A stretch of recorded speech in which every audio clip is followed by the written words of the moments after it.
اللهم صل على محمد وعلى آل محمد وبارك وسلم. اعوذ باللہ من الشیطان الرجیم. بسم اللہ الرحمن الرحیم. ایاک نعبد. صدق اللہ العظیم. ہم صرف تیری ہی عبادت کرتے ہیں. ہمیں 24 گھنٹے عبادت کرنے کا حکم دیا گیا ہے، تو 24 گھنٹے ہم عبادت کیسے کریں گے، یہ بات ہو رہی تھی. تو کل بتایا کہ جب بیت الخلاء میں داخل ہوں تو دعا پڑھ لیں، اس سے انسان شیاطین اور جنات سے محفوظ رہ جاتا ہے. ایک بزرگ فرماتے ہیں کہ ایک جن نے مجھے کہا کہ تمہارے پاس ایک ہمارے خلاف بہت بڑا ہتھیار دیا ہے، اگر وہ نہ ہوتا تو ہم تمہیں بہت زیادہ نقصان پہنچاتے. تو اس بزرگ نے جن سے پوچھا کہ وہ کون سا ہے، تو اس جن نے کہا کہ یہ جو تم بیت الخلاء میں جانے سے پہلے دعا پڑھ لیتے ہو، بسم اللہ اللہم انی اعوذ بک من الخبث والخبائث، تو یہ دعا پڑھتے ہی تم ہم سے غائب ہو جاتے ہو، پھر ہم تم کو دیکھ نہیں سکتے، تمہیں نقصان نہیں پہنچا سکتے، نہ جسمانی طور پر نقصان پہنچا سکتے ہیں، نہ تمہیں روحانی طور پر نقصان پہنچا سکتے ہیں. یہ تمہارے پاس بہت بڑا ہتھیار ہے ہمارے خلاف. تو ہمیں چاہیے کہ ہم یہ دعا یاد کریں، اس کا بہت فائدہ ہے. اکثر جو بیماریاں ہیں ہمیں یہ جنات شیاطین کی وجہ سے آتی ہیں، اور ہم جب یہ دعائیں پڑھیں گے تو ان سے محفوظ رہیں گے. اگر پوری دعا نہیں آتی، صرف بسم اللہ الرحمن الرحیم پڑھ کے پھر ہم بیت الخلاء میں داخل ہوں، اور کوشش کریں کہ یہ پوری دعا یاد کریں.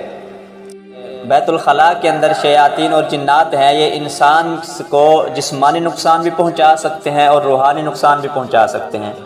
جب ہم یہ دعا پڑھتے ہیں تو اللہ تعالی ہمارے اور ان کے درمیان ایک پردہ حائل کر دیتے ہیں، یہ ہمیں پھر نہیں دیکھ سکتے، ہمارے ننگیج کو نہیں دیکھ سکتے.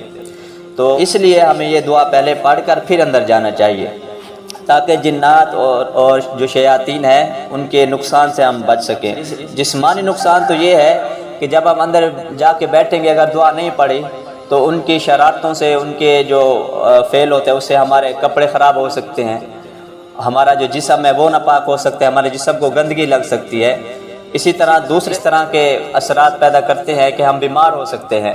نفسانی نقصان یہ ہے کہ جب ہم دعا نہیں پڑھیں گے تو ہم جب بیت الخلاء میں جا کے بیٹھیں گے تو ہمارے عجیب خیال پیدا ہوں گے، گندے خیال پیدا ہوتے ہیں، اور وہ ہمارے جسم کے ساتھ کھیلتے ہیں، کھلواڑ کرتے ہیں، شرارتیں کرتے ہیں، جس کی وجہ سے گندے خیالات آنے کی وجہ سے آدمی گناہ کبیرہ کر لیتا ہے.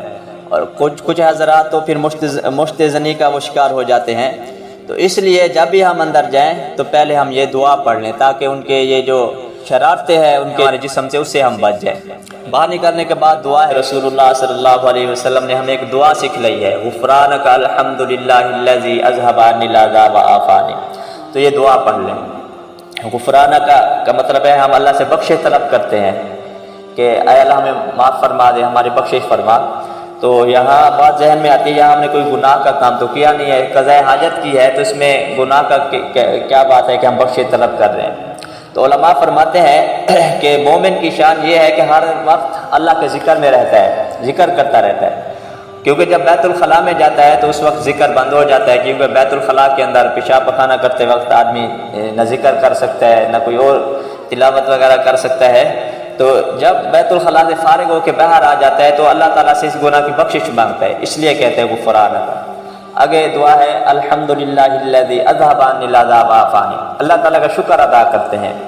یہاں ہم اللہ کا شکر ادا کیوں کرتے ہیں؟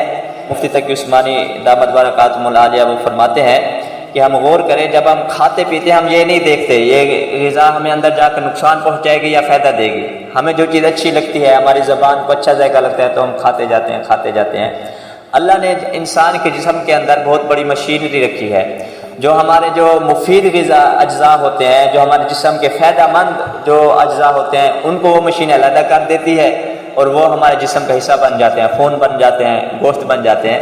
اور جو غذا ہمیں نقصان پہنچانے والی ہوتی ہے اس کو علیحدہ کر دیتے ہیں، اور وہ پخانے کی شکل میں باہر نکل آتے ہیں.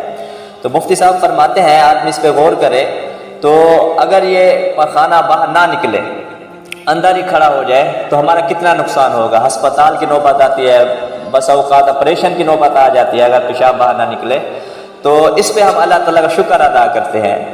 مولانا رشید احمد گنگوئی رحمۃ اللہ علیہ فرماتے ہیں کہ اگر ہم اس پہ توجہ کریں کہ جس راستے سے ہمارا پخانہ آتا ہے تو اس راستے سے ہمارے آنتریاں بھی آ سکتی ہیں، اس راستے سے جو ہمارے پیٹ کے اندر اور چیزیں ہیں وہ بھی تو آ سکتے ہیں۔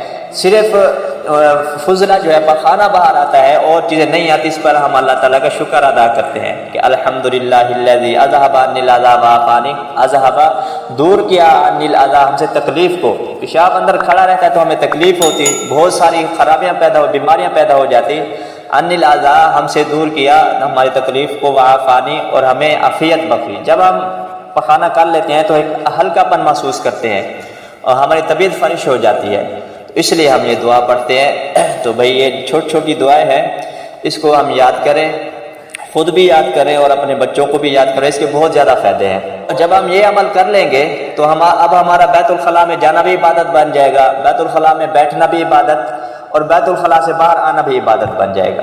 اللہ تعالیٰ عمل کی توفیق عطا فرمائے۔